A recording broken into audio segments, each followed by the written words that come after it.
She is a Tony-winning star of stage and screen. Rent, Wicked, Frozen, so many iconic things. And there's a new documentary coming out on Disney Plus on December 9th called Which Way to the Stage that is... Oh, a little Rent mention. Just all the... it's a look at her life, and you hear just the most glorious music. Idina Menzel, welcome to the show. Thank you. Hi, everybody. It's so good to see you. So I think that it's pretty ballsy to say, okay, follow me around with a camera. We're going to be doing...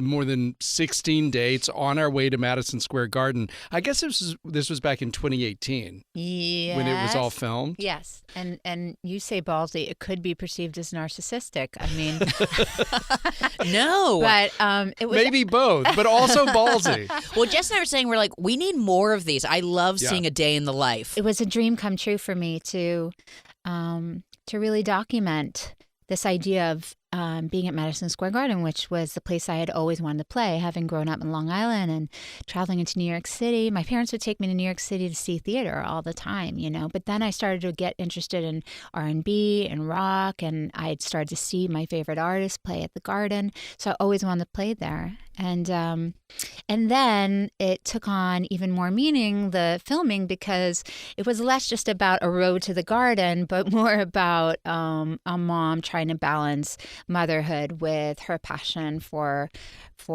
her work and all of that stuff in between. And what I love about it is there's a map, and instead of you seeing like the way they usually route a tour is pretty much in a straight line. Yeah. It's like, and mine is like spaghetti because it's all over because you're back and forth to LA, you're all of these different things. Yeah. Well, yeah, and your son Walker, who's so adorable. Thank you. Who we see, dribbling as you're warming up for sets and just like up in it.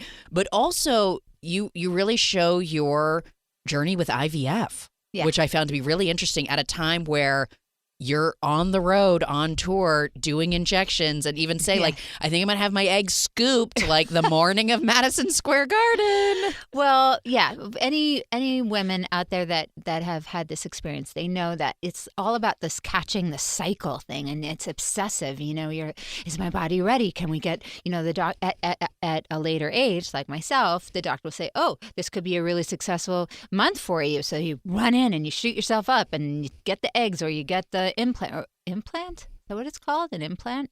I don't even know. Right? It's when they put the eggs in and then they put the sperm in. Can I say sperm on our? Yes, we were talking about sperm earlier. Yeah, weirdly today was with a big Lisa day. Ling. Big sperm day here. Journalism.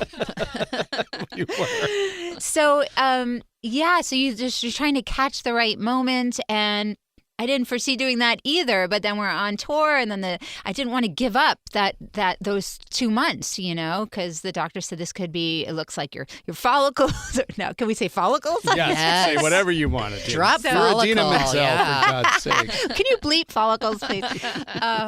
So then all of a sudden I'm trying to do that, and I'm running back and forth, and then I said, well, bring the cameras into the doctor's office. If I want to cut it later, I will, because I had control over what was going to be in it. Yeah. You say at one point, like early on, the juggle is real. And as you were saying, that ultimately becomes, besides hearing the music and all of that stuff, that is ultimately kind of the drama behind all this, where you're, on tour and then jetting back to LA just so you can go trick-or-treating. Going to my kids' game, trick-or-treating. Yeah, all of that. And I think, so my thing is like, you don't have to be a performer and on a stage in front of tons of people to relate to this, because it's really just about anyone trying to do what they love to do and pursue those passions, and also be present in their lives for their family and their friends, and how to prioritize and not to be riddled with guilt all the time about how you do that. So I am riddled with guilt, and I am trying to balance all those things, and hopefully just some people will just sort of see themselves in that and feel, some sort of empathetic experience. What's my husband always says, he's a therapist, empathetic experience, a shared empathetic experience. Well, that's another, your hot husband is in the documentary a lot. Yeah, he's always like, I'm just the lurking guy in the background. You're not lurking. You're that soulful, fully present. Yeah. I like there was one doctor's appointment, and I think it was the doctor who was off camera, but you could hear his voice, and he was asking you what you were doing. Yeah, and Dr. Najat. You were like, well, I'm doing this show with Josh Groban, and he didn't really seem to have a clear idea that you were a singer or who Josh Groban was. But even before the Josh thing. So first I say, yeah, I'm going to be playing at Madison Square Garden. Oh, what do you do? Oh, I'm a singer. Well, what band do you play with? No, it's just me. It's me and my musicians. Okay, and I'm playing with Josh Groban. He's like, should I know that one too? God, you could have been like, oh, I'm on the Knicks.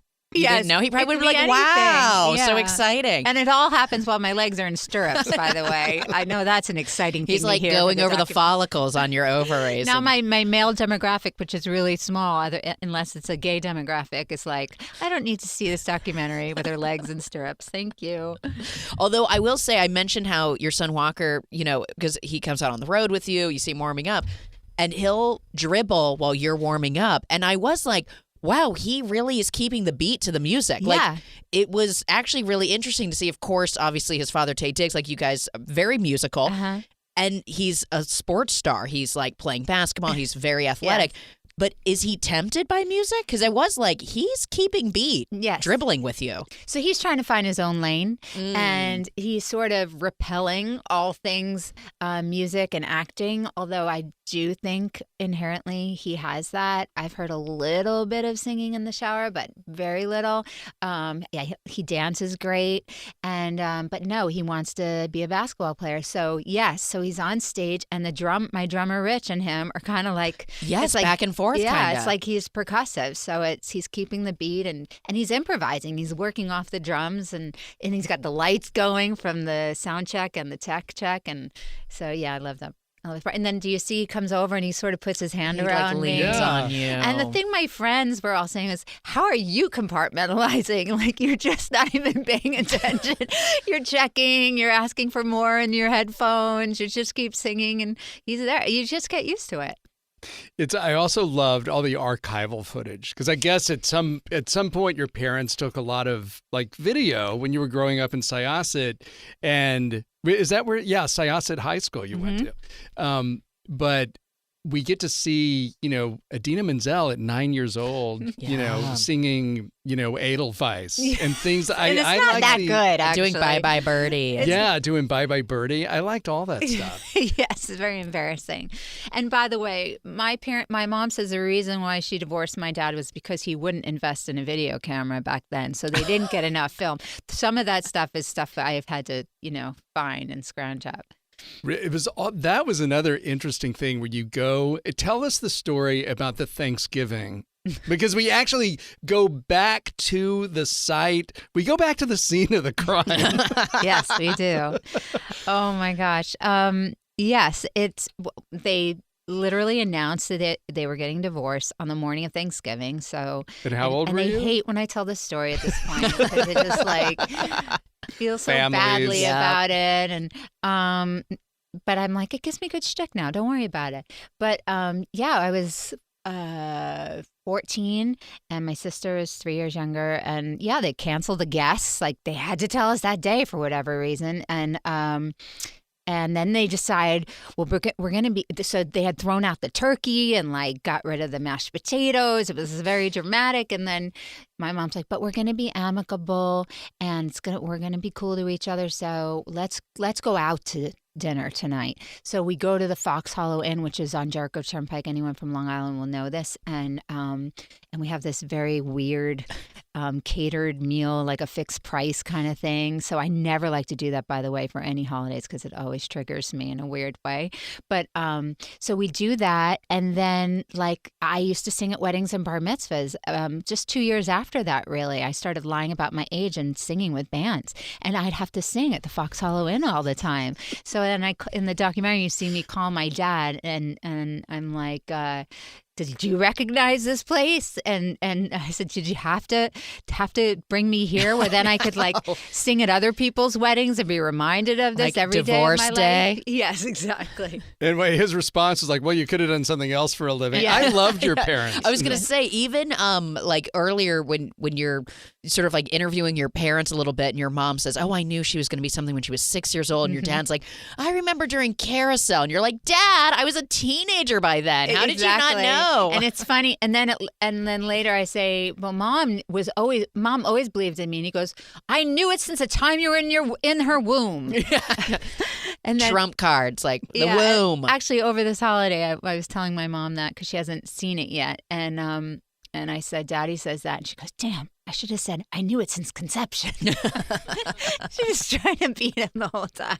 You spoke really honestly about this period of your life when it was right after Rent, and then there's so much disappointment in your career. And this went on for like 8 years until Wicked came along. It just, you go through these, highs and lows. And I got, I had Rent, and then I got dropped from my record deal, and you're always, that's why I always wish for young people that, make it like earlier in their 20s, that they really take it in. That's the whole point for me. It was just always knowing to, not take things for granted, because it becomes this whirlwind. You get swept up in all of the press and the things happening for you. But for me, thank God, and my friends in the cast of Rent, the only silver lining to losing our composer during our process, we lost him. He passed away, for anyone that doesn't know that, up there on the night of our first preview. It was just a haunting time. The only silver lining was that he taught us through that experience to really, no day but today, to really appreciate the time that we have with one another, and to really also take pride and commit to the work, because for us it was all about, well, we have to be these incredible messengers now for him. And so it just laid down a real work ethic for us. And I feel like it's something that is still kind of the precedent that I set in my life. And when you were first initially reading Wicked, were you like, am I actually going to be painted green? Or were you like, are we going to be lights on me? Or are we really doing this? I didn't know. But to the audition, I wore green lipstick and just like goth kind of black makeup and like black dress and Doc Martens. That works. Yeah, that was good. I like that Doc Martens were the capper. But also like everyone says, how do you get all these roles, and they're so iconic, and how do you choose your roles? They always say, and I'm like, I don't choose them. I had to audition for them. Each one of those I had to go and work for, What I like to say, that there's something about me that draws this stuff to me. Yeah, maybe. But, sure, I'm talented, I guess. What did you sing at your audition for Wicked? Like, did you already have the sides for some of the songs, or was it? Yeah, I sang the first time, then the second time they brought me in, I had to learn Defying Gravity, and I bet you just tore it up. Oh my God. I was really great until I got to the real high note at the end, and I botched it.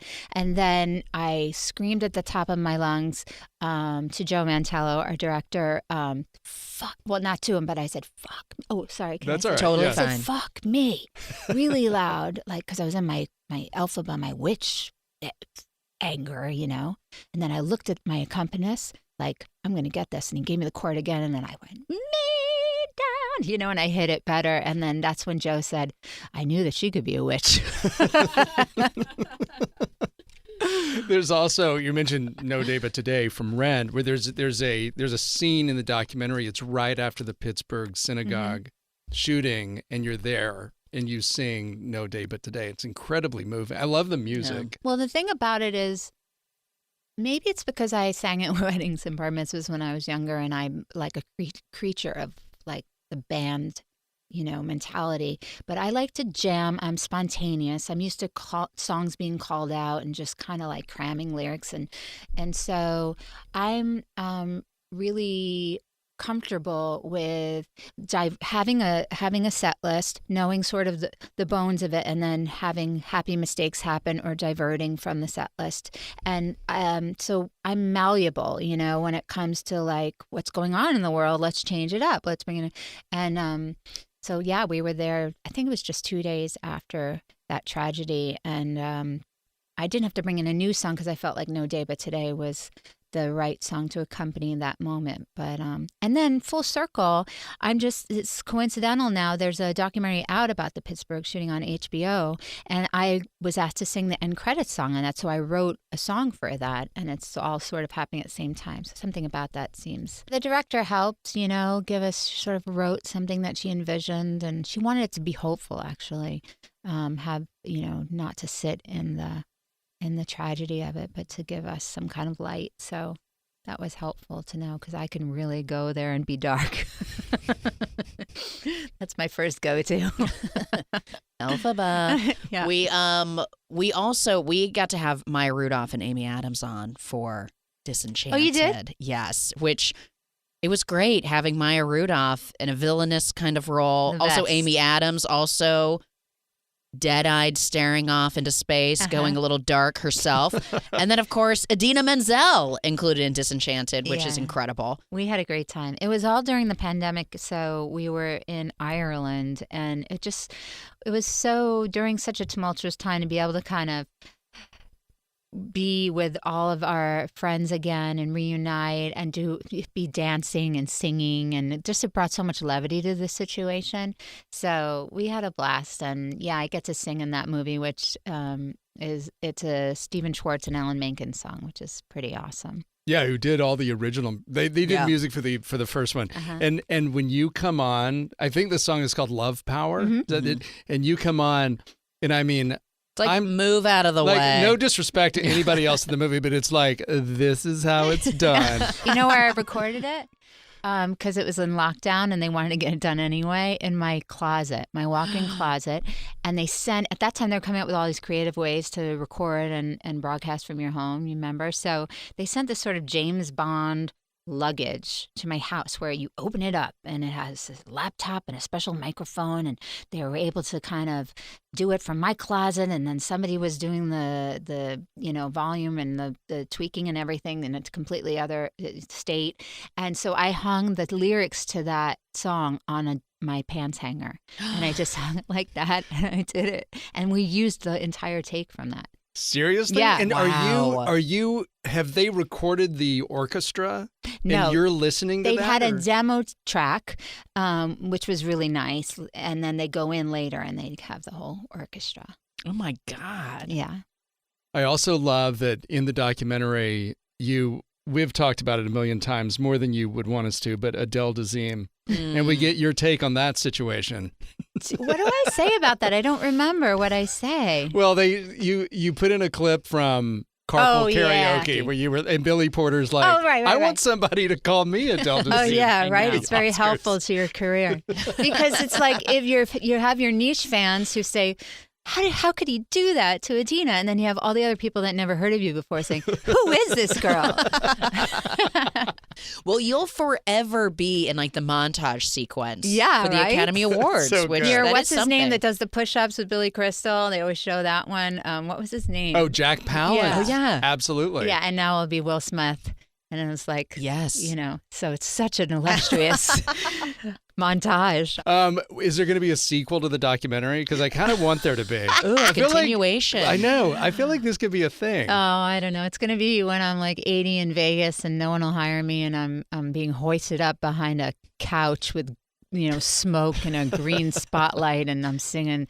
You're selling this show. I'm rapping. I'm like, so if you care to find me, look to the western sky, and I got a cigarette in my hand. Got to talk singing like Richard Harris through the whole thing. Yeah, that'd be fantastic. We'll buy a ticket to that. Jess and I, you're selling us. I get up on a ladder so I can do my flying scene. Also, on top of everything, you and Tay has been on a couple of times talking about his kids' books, but you released a children's book last year called Loudmouth. With my sis. With your sister, yeah. She's the teacher and the better writer, honestly. So I didn't want to do it without her. But yeah, it's It's about singing loud and proud, and not withholding your talents from the world. Because when I was little, I knew I had something really cool to kind of offer the world, but I feel like a lot of us feel as kids and even as grown-ups, that we're not sure how much space to take up in the world. It's like, is this too much? Are we too big? And then when you want to be seen and then you are seen, that's scary too, because then people are really watching you and listening to you. So all of that in a kid's version is kind of what we were writing about. Well, congratulations. What's the name of the song, A Tree of Life? Is that the name of the song? It's A Tree of Life, yeah. A Tree of Life. That's also the name of the documentary that's on HBO, Oscar contender. And, in the meantime, Which Way to the Stage comes out on Disney Plus December 9th. And it is really a fascinating look at 1 month. Yes. So. It's definitely was 17 shows in 30 days. That I know.